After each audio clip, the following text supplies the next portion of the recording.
Hello guys, welcome back to my how-to channel. In today's video, I'm going to show you how to use Google reverse image search on iPhone. When you come across a gadget image on your iPhone gallery and want to learn more about it, use the Google reverse image search for assistance. For this, open the Google Chrome on your device and in the search bar, tap the camera icon. Next, to add the image, tap on the photo icon. You will see multiple photos from your Photos app. Select and tap on the image that you want to search. Adjust the frame to focus on the specific area or item, then scroll down to view the results. Google provides alternatively, even if you only have the product name or an unclear description, you can still use Google to find the product.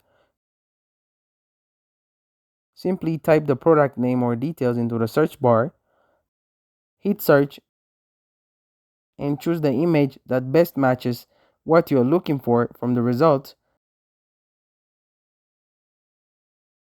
Now press and hold on the chosen image.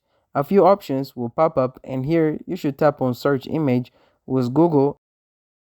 Adjust the frame if necessary to refine the search, then scroll through the results to verify them, and that's it. Thank you guys for watching this video. If this video was helpful, don't forget to like and subscribe to my how to channel.